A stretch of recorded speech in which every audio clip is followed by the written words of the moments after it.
This is Pet Life Radio. Let's talk pets. The views expressed by guests on this program do not necessarily represent the views of the host or owners of the Doggy Diva show and do not necessarily constitute endorsement of products. Medical information discussed by guests on this program are those of the guests and is only for informational purposes and should not replace medical advice by your local veterinarian professional. Hi, this is Susan Marie from the Doggy Diva show. This week, what is leptospirosis and could it affect your pet? Some thoughts on small pets' nutritional needs, and for pet entrepreneurs and pet parents, a blueprint for success. That's what's on our show this week. Let's get started. Hey, did you hear that? What is that? It's the bark heard round the world. The Doggy Diva show. Here's national award-winning author and animal advocate, Susan Marie.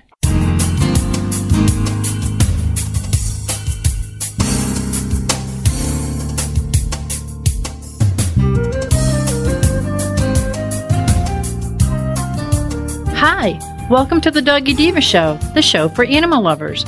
I'm your host, Susan Marie, and as always, I'm joined by my canine co-hosts, the Doggy Divas themselves, Francesca, Coco, and our newest little diva, Miss Olive.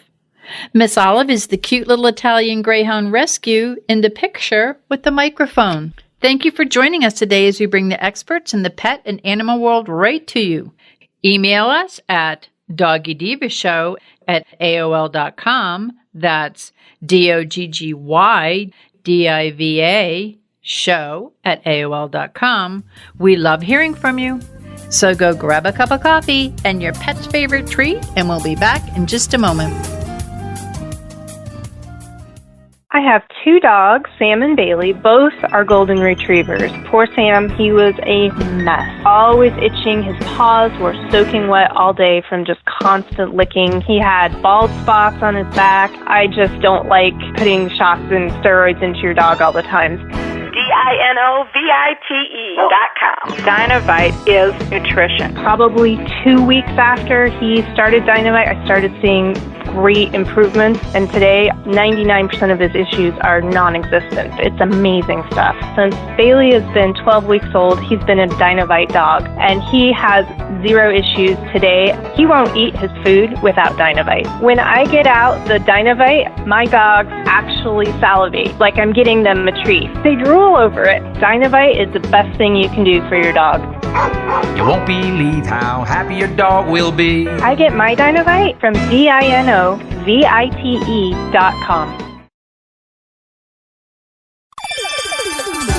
Let's Talk Pets on PetLifeRadio.com.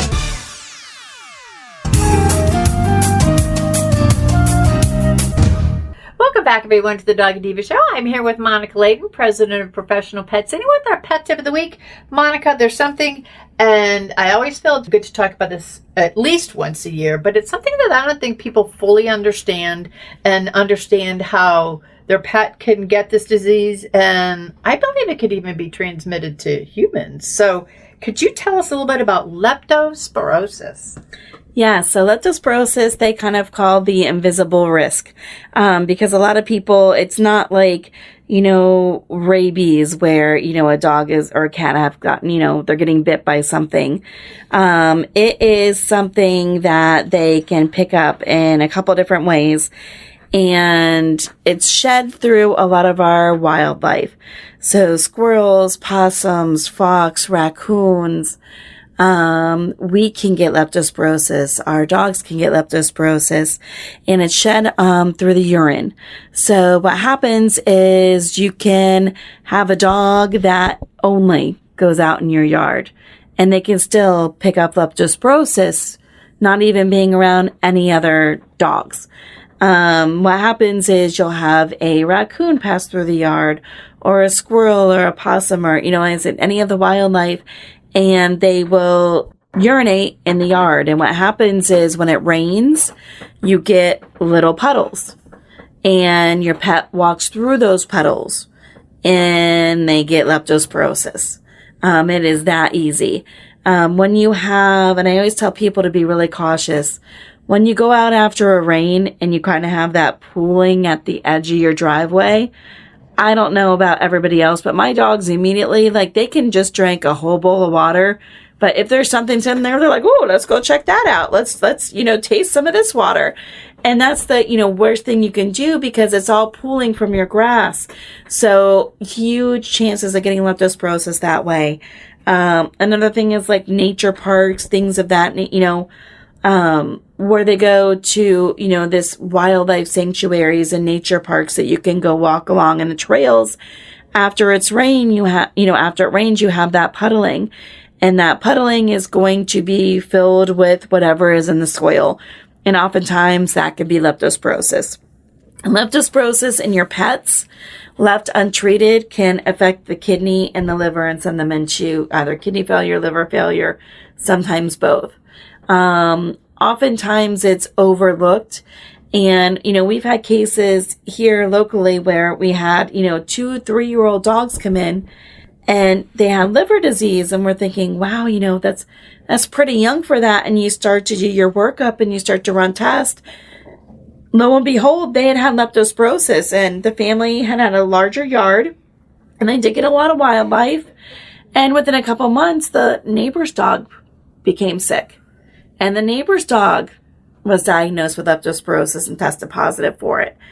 Leptospirosis is not difficult to treat. You can treat it with antibiotics, get them through it, but you have to know it's there before the damage is done. And that's the key.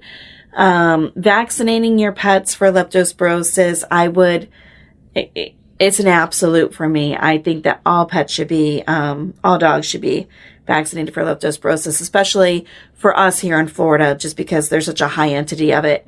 And, we had cases here locally a couple of years ago too, where they were doing a triathlon, and part of the triathlon, it was done through a state park, and they had biked so far and ran so far. And then they did one of the, reservoirs, and when they were swimming, one of the, participants had gotten sick afterwards, and in people, it presents like a flu that just doesn't go away. And unfortunately, it took quite a bit of time before they picked up and tested for leptospirosis. And the person unfortunately passed away. And it's something, again, that you think you picking up a common cold. But if you're swimming somewhere, biking, and you're coming in contact with pooled water, that's in an area that could be affected by wildlife, always, let them know. And we always take precautions here, anytime, you're working with animals, be very cautious when it comes to urine. Because you want to make sure that, there's no contamination there with a possible leptospirosis.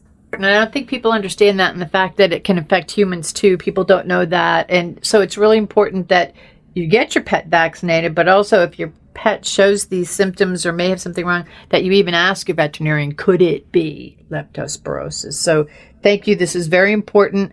And remember, don't let your dogs drink out of puddles or anything like that, because you never know what was in there before. Okay, thanks so much. Thank you. Have a great week. Hello, everyone. Miss Olive and Sophia the Doggy Diva want to thank you for your amazing response to their special book, Miss Olive Finds Her Forever Home. And they want to let you know that Miss Olive Finds Her Forever Home is now available in both hardcover and softcover. And that's at Amazon.com. As Miss Olive says, woohoo, yippee! Thank you, everyone. Coming up, small dogs have different nutritional needs than large breed dogs. More on that coming up.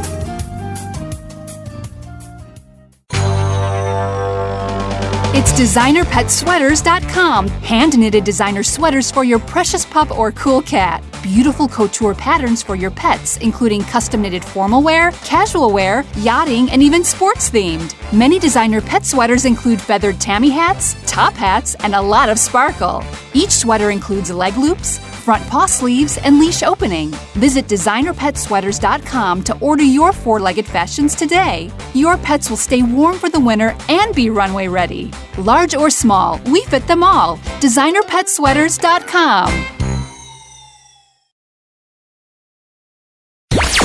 Let's Talk Pets. Let's Talk Pets. On Pet Life Radio. Pet Life Radio. PetLifeRadio.com.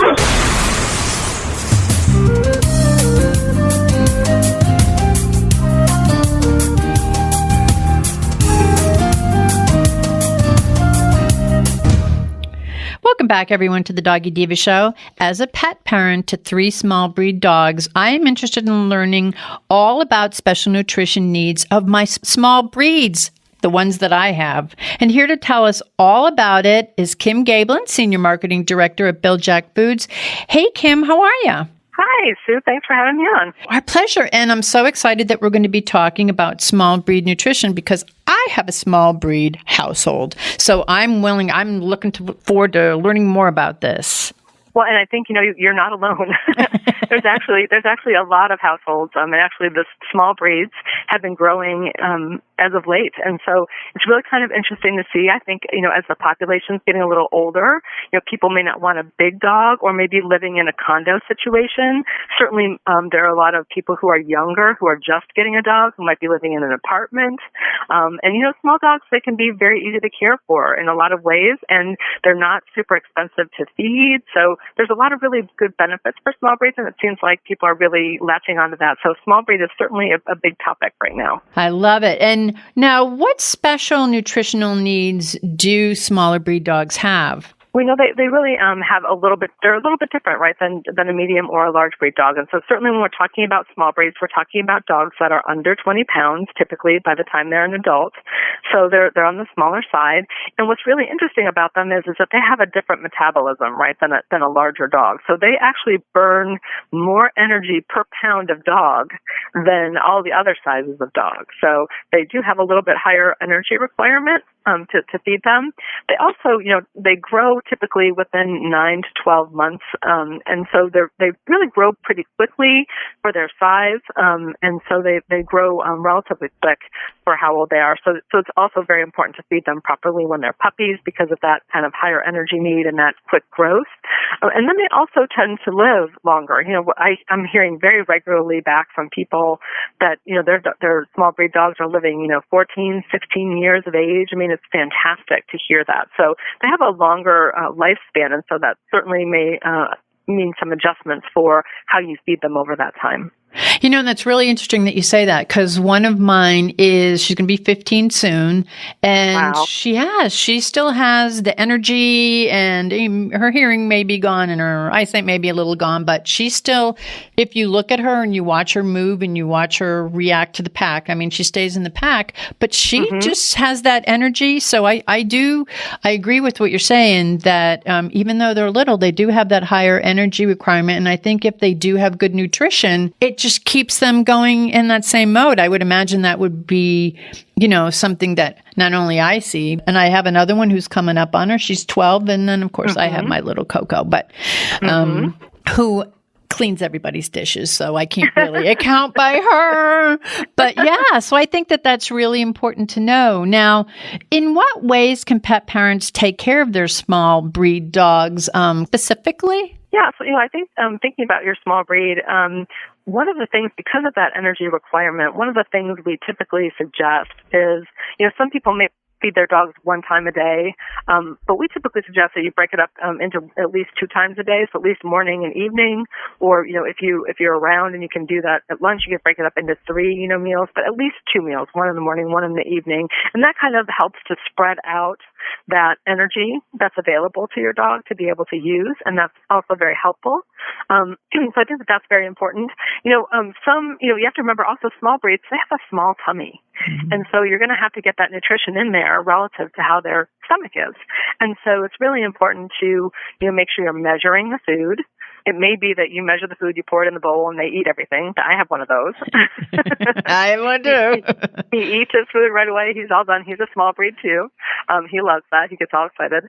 But then, if you have a dog where if you're at least measuring and pouring it in there, they might eat a little bit now and then come back and graze a little bit. That's fine too. It's just most important that you're measuring and that they just can't eat as much as they want, right? That's where you can get in trouble. They can get a little bit overweight.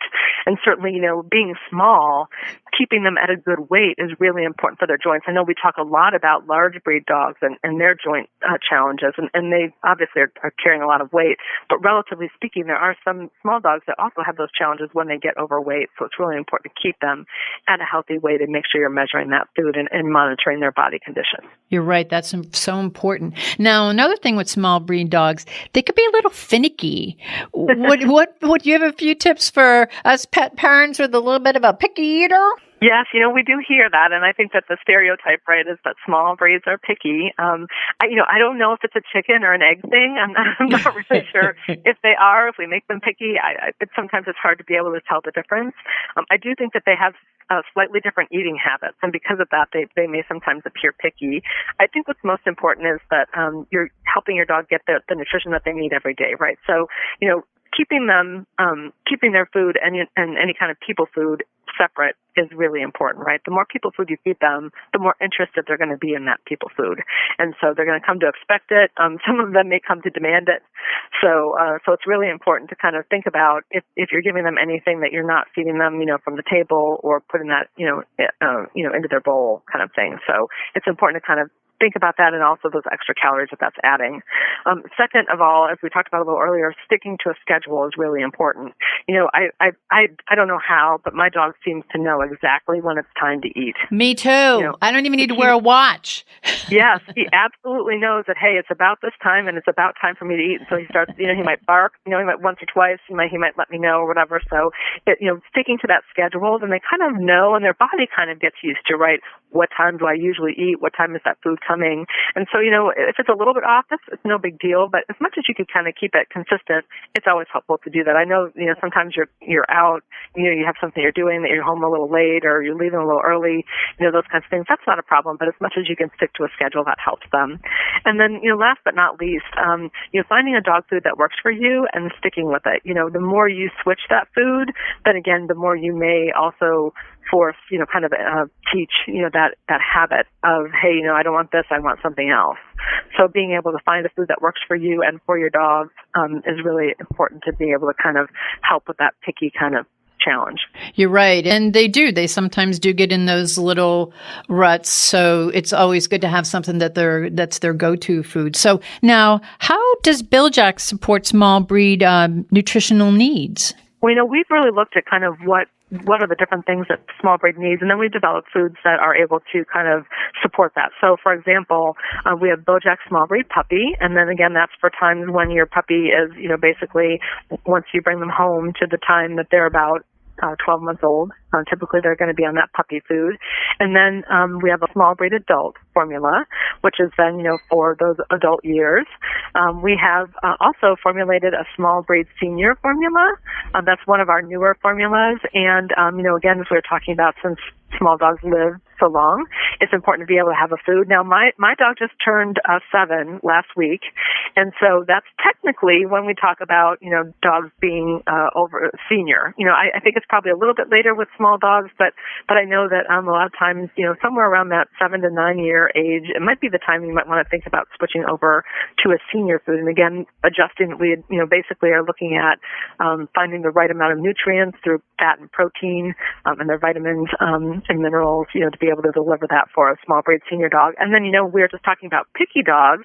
We also have a Picky No More small breed formula for in case you have a picky dog that's got chicken and chicken liver in it, and a lot of dogs I've been getting really great feedback on it from dogs who are very picky that this seems to be a great solution for a lot of dogs out there that can't find something that they really like on an ongoing basis. Well, it's interesting you say that because my senior, my one that's almost 15, that's all she'll eat now. I mean, I had a hard time finding something, and then I gave her that, and she just loves it. So that's what she eats regularly, and she looks forward to it. She's the one can't hear very well, can't see very well, but at 6:30 in the morning and 5 o'clock at night, I don't even have to set an alarm or set a clock because she's the one that gets the other two going and let's okay, chop, chop, get her up.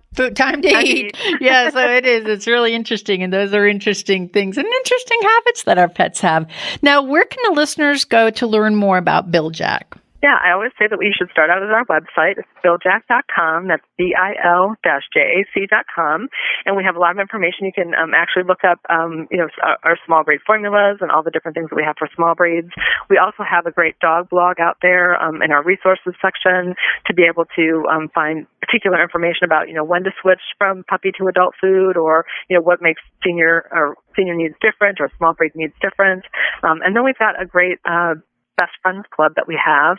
It's an email that we send out once a month, and it has usually a few stories in it, like usually 3 or 4 stories in it, and then it gives you the opportunity to be able to get a coupon either for our treats or for our dry food. There are lots of great opportunities and information in there just to learn more about dogs, and kind of, we're always interested in what we are learning new about dogs and how we can share that information. So that's how we try to get that across to everyone. No, that's great. And I always look forward to my Best Friends Club. It comes in my email once a month, and I always look forward to it, learn a lot. Also, I love those coupons. So, well, Kim, as always, thank you for being our guest today and for sharing such important nutritional information on small breed dogs with our listeners. It was very important for us to hear, and I think that we all learned a little bit. So I thank you very much. Thank you. Thank you. We'll be back in just a minute. Coming up, how do you read your dog's behavior? An expert's view coming up. Begging to hear more of your favorite show? Full episodes of all our shows are available on demand. Go to PetLifeRadio.com to fetch our entire lineup of Possum Pet podcasts. Also, dig us up in iHeartRadio and iTunes. Let's talk pets. Live and on demand, only from Pet Life Radio. Let's talk pets. Let's talk pets On Pet Life Radio. Pet Life Radio. PetLifeRadio.com.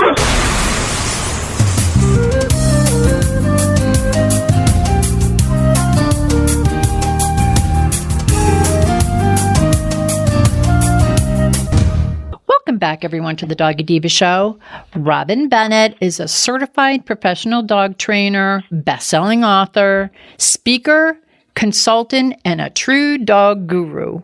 Robin is the author of All About Dog Daycare, A Blueprint for Success, and co-authored with Susan Briggs, Off-Leash Dog Play. Robin is co-founder with Susan of the #1 staff training business consulting group for pet care industry, which is The Dog Gurus. So I want to welcome Robin Bennett to the show. Welcome, Robin. Hi, thanks so much. I'm so glad to be here. So happy to have you. And Robin, you have such a diverse background leading up to your accomplished career with dogs and business. Can you please share that with our listeners? Sure. Yeah, everyone's often surprised to find out that I'm a retired colonel in the United States Marine Corps. So that always is a good topic to talk about. And thank you for your service. Yes. Thanks. I appreciate it. Yes, I was in the Marine Corps and actually doing nothing with dogs. I was a logistics officer, and I had done that for many years. But I had always loved dogs and always wanted a dog. And so I asked my commanding officer one year if I could go to a dog training school. And it was really just something I was going to take leave and learn a little bit and just have some fun and come back and just do that as a hobby. And so I was granted that leave, and I went to a training school, came back and started working, as a hobby, just training dogs on the side and playing with dogs and doing those things in my free time. And turned out people started wanting to pay me for it. And so I thought, well, I hadn't actually even thought about making that a career, but I ended up, at that point, I had 9 years in the Marine Corps and didn't really want to give that up. So I went into the reserves and then started my own business. So that's kind of how that, and then I remained in the reserves for, till I had 25 years service and retired, but was doing that and running my business by that time with dogs. Wow, that's awesome. Oh, you wrote this book, All About Dog Daycare, A Blueprint for Success for New and Existing Dog Daycare Owners. Can you tell the listeners what was your inspiration for that? I mean, it's a very sought-after book for people in this business. Well, it's quite ironic how things happen sometimes, because I had been training. When I first started training, I did 4 years of in-home lessons. So I was traveling around. I was really getting tired of living in my car, because that's basically what I did when I drove around from client to client. And I finally decided I wanted to have a facility where people could bring their dogs and I could train them at my place so I didn't have to drive around so much. So that's what I did. And then I thought, well, I have this space and most of my training is evenings and weekends. So what should I do during the day to help pay some of the revenue, to generate revenue to pay the lease? So at that point, and this was about 20 some years ago, dog daycares were just starting to pop up, like in the West Coast. I had heard of a couple. So I said, I think I'm going to try this daycare thing. So that's what I did. I opened my daycare. And then I did start getting a lot of people asking me how I did it. And at that time, I really didn't have time to help people because I was busy running my own company. But what I had done was I had written everything down. I had written a whole bunch of stuff down as to what I was doing and how I was working my daycare and how it was operating. And I just started saying, here, just take this and I'll have time to help you, but here's what I'm doing. Just go ahead and read it. Well, that is what turned into the book, All About Dog Daycare. And it turns out that, when you write a book, people want to talk to you more, not less. Is what I found out. But I actually wrote the book initially to get people to leave me alone because I didn't have time to help them. But then it obviously turned into a bigger book. It's actually in its second edition now. And I have, obviously transitioned to doing primarily consulting, so I help lots of people now. But that was really what happened, was I just was trying to help people who were doing what I had done. And at that point, there was no guidance whatsoever. Everything was, on the job training and learn as you go and figure it out. But obviously there's more tools and resources now that we're 20 years into this kind of an industry. Well, and I think that probably people are really thankful for what you did. What can the readers expect to find in your book? The book is all about really starting a revenue stream of daycare services for dog daycare services. So it's really about off-leash dog play. And it starts with, if you don't have a facility at all, what are the common headaches in terms of finding a facility? The industry is still pretty new, so a lot of counties and cities in the United States don't even have zoning regulations on the books for something like dog daycare. So it talks a lot about just what to consider and how to get through the zoning process and what kind of considerations you should look at in terms of location and size and space requirements in terms of how many dogs you're going to have. And then it moves from there. So that's sort of the, what do I need to actually open a business? And then it moves from there into a lot of the operational stuff. So what are the bare minimum things you need to consider in terms of operating? How much space you need, what kind of equipment you need, what kind of traffic flow you need to keep the dog safe. And then things like staffing, how many staff you should have per dog and how that looks. And then it goes into a lot of the canine body language. And that really talks about what it takes to understand which dogs are best suited for off-leash play and then how to monitor them and keep them safe. Because a lot of people just think, well, you just throw all the dogs together and it all works out. That's really not the case. So the book does introduce a little bit of the body language stuff you need to consider before you open. And that's obviously our book that Susan and I wrote together, Off-Leash Dog Play, expands on. There's like a chapter in my initial book about that, but then we expand into it quite a bit in our second book. If I were a dog daycare owner, I definitely feel I would benefit from your book. But there's also something that it's not only important to have a business plan, and you just touched on this, it's also important to be able to read dogs. How do you help that prospective or existing business owner to do that? Yeah, that's the whole thing I tell people is when you don't know anything about canine body language, you're really experimenting with people's living human pets, and that's not the way you want to learn. You want to learn as much as you can from reading books and watching videos. And I mean, you can even just go on YouTube and just watch videos of dog parks playing or dog park video footage or go to a dog park. But you really have to learn the basics of some canine body language. And so, like I said, there's about a chapter in my book that talks about that, and it talks about some of the signs to be aware of. Most people recognize the really obvious signs like, oh, the dog's really happy because he's, smiling and has an open mouth. And usually most people understand barking, growling, snarling is bad. But there's this whole entire realm of canine body language that we call kind of yellow area. And those are the body language signals that most people don't learn to know when to help the dog, when to intervene, or when the dog's not happy from a really early point before they get to that stage of growling or snarling or barking or biting. So that, I think it's really important for people to understand the canine body language, and that my All About Dog Nature introduces that. And then the other book you had mentioned, Off Leash Dog Play, that book is entirely canine body language with a lot of pictures and explanations of things. And I was, like I said, I was a trainer for 4 years before I opened my daycare, and I thought, I was really sort of cocky thinking, oh, how hard can this be? I mean, I've trained dogs, I know dogs, and I could still remember the day I had 4 dogs off leash, and it's a totally different thing because all of my training dogs, the dog's always on leash, so it was much more controlled, but it's a totally different thing when you take the dogs off leash, and it's dogs you don't know. So you really have to be proficient in their language to really make sure that you're keeping them safe.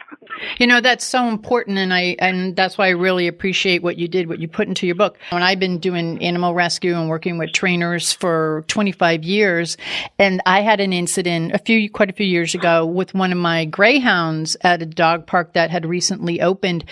I thought I understood dog language, reading, be able to read the dogs. I didn't understand in this one situation, and we ended up in emergency, and he had 18 stitches in his neck. So it's very, very important for people to be able to understand that and to read that. And I thank you for bringing that out into the forefront, because I think people don't understand that it's like, you're taking everyone off leash and they're all just running around, which is wonderful, but not everyone has the same.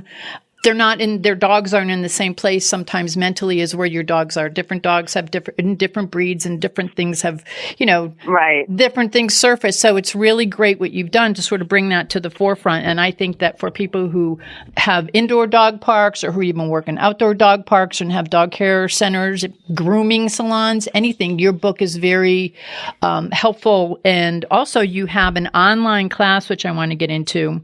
An online training program for the dog gurus.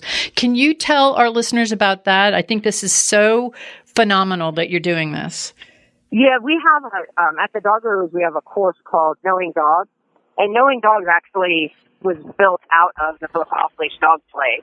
And we kept getting people that said, this stuff in this book is great, but now we need video and we need testing modules and we need all this stuff. So we actually created it as a course, and it's Knowing Dogs 101 and Knowing Dogs 201. 101 is for anybody that deals with dogs, like you just said, groomers, vet techs, rescue groups, shelters, veterinarians, trainers, anybody that's dealing with dogs.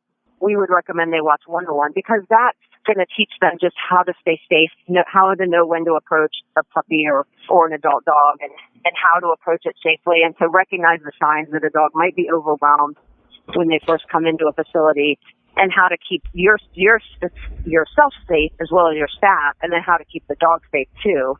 And then Knowing Dogs 201 is specific to anybody that does off-leash play. So if you're doing indoor dog parks or outdoor dog parks, or even if you're just taking your dog to the dog park, it's going to help you. If you're doing shelters that do dog parks, or groomers that do indoor play of any sort, Knowing Dogs 201 really shows them how to read the dogs when they're playing.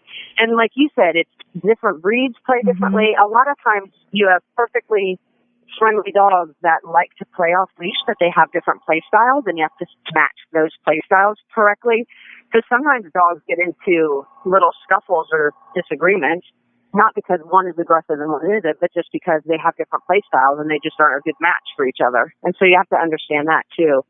But both of those courses are online courses that you can take, and they're all certified by 3 different organizations, so we're very proud of that. So there's 3 different groups that give CEUs for the training community, the veterinary community, and then the pet service industry community. So it's not really a comprehensive course, but we have people of all ages that take that course, and it's just fascinating because the great thing is all of this is stuff they can learn so easily. And you'll find your relationship with your own dogs or any dogs you interact with is going to just be so much better once you're really understanding their language. And you will get the sense from the dog that they're like, oh, she gets me. And so it's really fun to really learn it and understand it. Just as a pet parent, I would have known some of the things that I thought I knew, but there are some breeds that I'm not familiar with or that I don't interact with on a regular basis.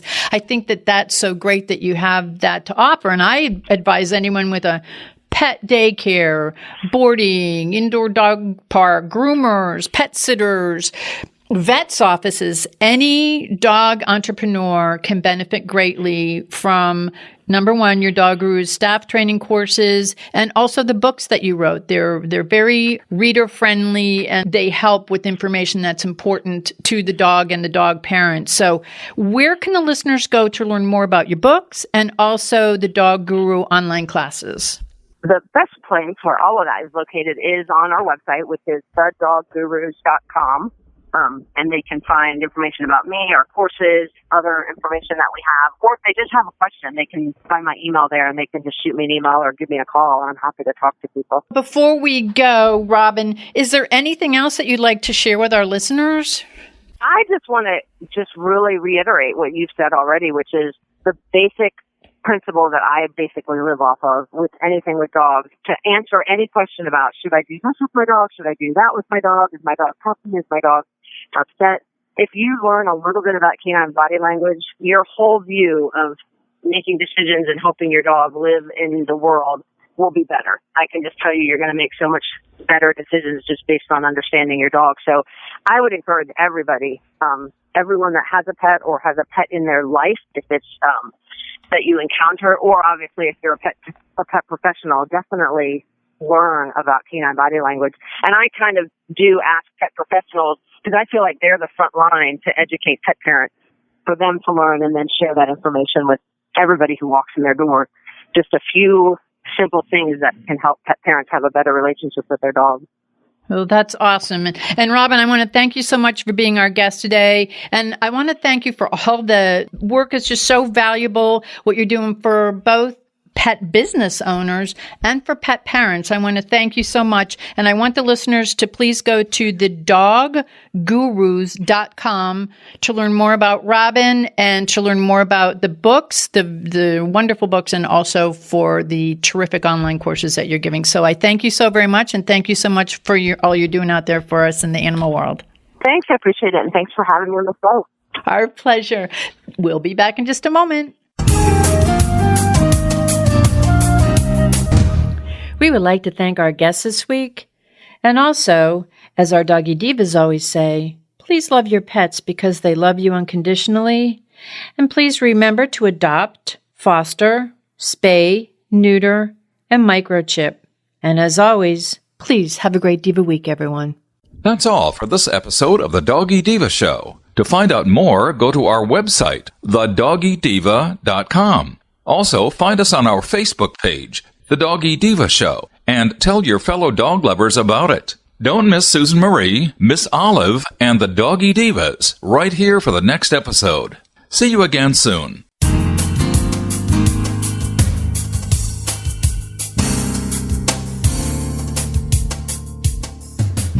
Let's Talk Pets, every week on demand, only on PetLifeRadio.com.